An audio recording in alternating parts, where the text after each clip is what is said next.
ओम नमः शिवाय। स्वागत है आप सभी का मेरे यूट्यूब चैनल पर। मैं हरिओम शर्मा आज आपको श्रावण मास के पंचम अध्याय की कथा सुना रहा हूँ। भगवान शिव बोले कि हे सनत कुमार, करोड़ पार्थिक लिंगों के महत्व तथा पुण्य का वर्णन नहीं किया जा सकता। जब मात्र एक लिंग का महत्व नहीं कहा जा सकता तो फिर करोड़ लिंगों के विषय में कहना ही क्या। मनुष्य को चाहिए कि करोड़ लिंग निर्माण असमर्थता में 1,00,000 लिंग बनाए या 1,000 लिंग या 100 लिंग बनाए। यहाँ तक कि एक पार्थिव लिंग बनाने से भी मेरी सन्मति मिल जाती है। षडाक्षर मंत्र से 16 उपचारों के द्वारा भक्तिपूर्वक मन से भगवान शिव की पूजा करनी चाहिए। ग्रह यज्ञ के साथ उद्यापन करना चाहिए। इसके बाद होम करना चाहिए और ब्राह्मणों को भोजन कराना चाहिए। हे सनत कुमार, इस अनुष्ठान को करने वाले की अकाल मृत्यु नहीं होगी। यह व्रत बांझपन को दूर करने वाला, सभी विपत्तियों का नाश करने वाला तथा सभी संपत्तियों की वृद्धि करने वाला है। मृत्यु के पश्चात वह मनुष्य कल्प पर्यंत मेरे समीप कैलाश पर्वत पर वास करता है। जो मनुष्य श्रावण मास में पंचामृत से शिवजी का अभिषेक करता है वह सदा पंचामृत का पान करने वाला तथा संपदादि संपन्न, अत्यंत मधुर भाषण करने वाला तथा त्रिपुर के शत्रु भगवान शिव को प्रिय होता है। जो इस मास में अन्नदान व्रत करने वाला तथा हविष्यन्न ग्रहण करने वाला होता है वह ब्रीह आदि सभी प्रकार के धन्यों का अवय निधि स्वरूप हो जाता है। पत्तल पर भोजन करने वाला श्रेष्ठ मनुष्य सुवर्ण पात्र में भोजन करने वाला तथा शाक को त्याग करने वाला शाकर्ता हो जाता है। श्रावण मास में केवल भूमि पर सोने वाला कैलाश में निवास प्राप्त करता है। इस मास में एक भी दिन प्रातः स्नान करने से मनुष्य को 1 वर्ष स्नान के फल का प्राप्त हो जाता है। इस मास में जितेंद्रिय होने से इंद्रिय बल प्राप्त होता है। इस मास में स्फटिक, पाषाण, मृत्तिका, मरकतमणि, पिष्टपीठी, धातु, चंदन, नवनीत आदि से निर्मित अथवा अन्य किसी भी शिवलिंग में, साथ ही किसी स्वयं अभिभूत न हुए लिंग में श्रेष्ठ पूजा करने वाला मनुष्य सैकड़ों ब्रह्म हत्याओं को भस्म कर डालता है। किसी तीर्थ क्षेत्र में सूर्य ग्रहण अथवा चंद्र ग्रहण के अवसर पर 1,00,000 जाप से जो सिद्धि होती है वह मास में केवल एक बार जाप से ही मिल जाती है। अन्य समय में जो 1000 नमस्कार और प्रदक्षिणाएं की जाती हैं उनका जो फल होता है वह इस श्रावण मास में एक बार नमस्कार करने से प्राप्त हो जाता है। मुझको प्रिय श्रावण मास में वेद पारायण करने पर सभी वेद मंत्रों की पूर्ण रूप से सिद्धि हो जाती है। श्रद्धा युक्त होकर इस मास में 1000 बार पुरुष सूक्त का पाठ करना चाहिए अथवा कलयुग में उसका 4 गुना पाठ करना चाहिए। वर्ण संख्या का 100 गुना पाठ करना चाहिए अथवा वह करने में असमर्थ हो तो आलसहीन होकर मात्र 108 बार पाठ करना चाहिए। ऐसा करने वाला मनुष्य सभी प्रकार के पापों से मुक्त हो जाता है। गुरु पत्नी के साथ संसर्गजन्य पाप के लिए यही महान प्रायश्चित है। इसके समान पुण्यप्रद, पवित्र तथा पाप नाशक कुछ भी नहीं। पुरुष सूक्त के जप के बिना इस मास में एक भी दिन व्यतीत नहीं करना चाहिए। जो मनुष्य इस फल को अर्थवाद कहता है वह नरकगामी होता है। इस महीने में समदा, चारु, तिल और घृत से ग्रह यज्ञ होम करना चाहिए।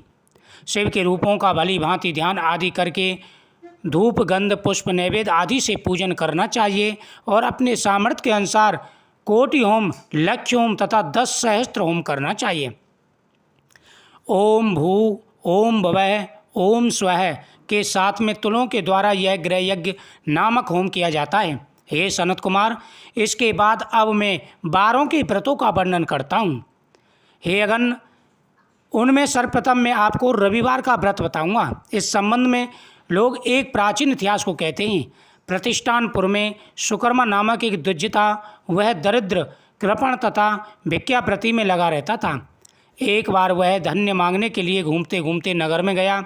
उसने किसी एक गृहस्थ के घर में मिलकर रविवार को उत्तम व्रत करती हुई स्त्रियों को देखा। तब उसे देखकर वे स्त्रियां परस्पर कहने लगीं, इस पूजा विधि को शीघ्रतापूर्वक छुपा लो। इस पर वह विप्र उन स्त्रियों से बोला कि हे श्रेष्ठ स्त्रियों, आप लोग इस व्रत को क्यों छिपा रही हैं? समान चित्त वाले सज्जनों के लिए परमार्थी स्वार्थ है। मैं दरिद्र तथा दुखी हूँ। इस श्रेष्ठ व्रत को सुनकर मैं भी करूँगा, अतः आप लोग इस व्रत का विधान व फल अवश्य बताइए। स्त्रियां बोली कि हे द्विज, इस व्रत के करने से आप उन्माद तथा प्रमाद करेंगे तथा भूल जाएंगे अथवा इसके प्रति आसक्ति व अनानस्त रहने लगेंगे, अतः आपको ये व्रत कैसे बताऊं। उनकी यह बात सुनकर कि उनमें से जो एक पौणा स्त्री थी यानी वृद्ध स्त्री थी, उस ब्राह्मण से व्रत तथा व्रत विधि बताने लगी कि हे ब्राह्मण, श्रावण मास के शुक्ल पक्ष के प्रथम रविवार को मौन होकर उठ करके शीतल जल से स्नान करें। उसके बाद अपना नित्य कर्म संपन्न करके पान के एक शुभ दल पर रक्त चंदन से सूर्य के समान पूर्ण गोलाकार 12 पर्दियों वाला सुंदर मंडप बनावे। उस मंडप में रक्त चंदन से संज्ञा सहित सूर्य का पूजन करें। उसके बाद घुटनों के बल भूमि पर झुककर 12 मंडलों पर अलग अलग रक्त चंदन तथा जपा कुसुम से मिश्रित अर्घ देना चाहिए।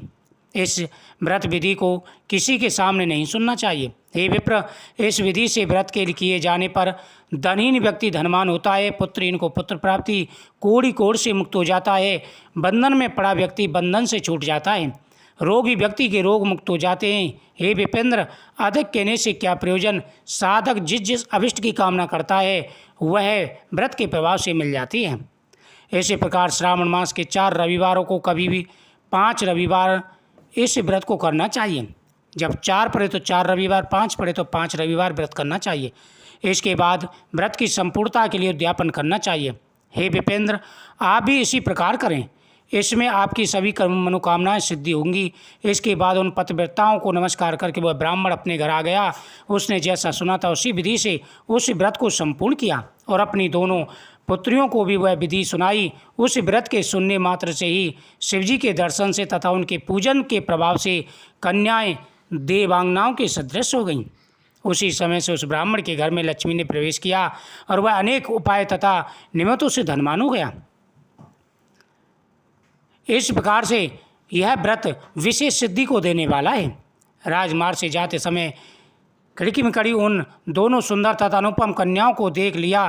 तीनों लोकों में कमल, चंद्रमा आदि जो भी सुंदर वस्तुएं हैं उन्हें वे दोनों कन्या अपने शरीर के अवयवों से त्रिकित कर रही थीं। उन्हें देखकर राजा मोहित हो गया और क्षण भर के लिए वहीं खड़ा हो गया। ब्राह्मण को शीघ्र बुलाकर उसने दोनों कन्याओं को मांग लिया। तब उस ब्राह्मण ने भी हर्षित होकर दोनों कन्याओं राजा को प्रदान कर दी। उस राजा को पति रूप में प्राप्त करके वे कन्याएं भी प्रसन्न हो गईं और वे स्वयं इस व्रत को करने लगीं तथा उनके हर प्रकार का सुख और वैभव प्राप्त हो गया।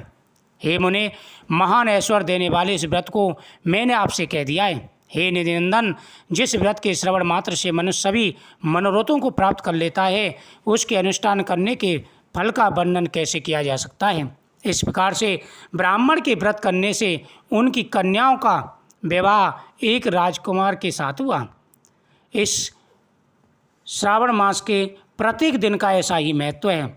अब मैं आपको विशेष विस्तार से सभी वारों की विधि बताऊंगा।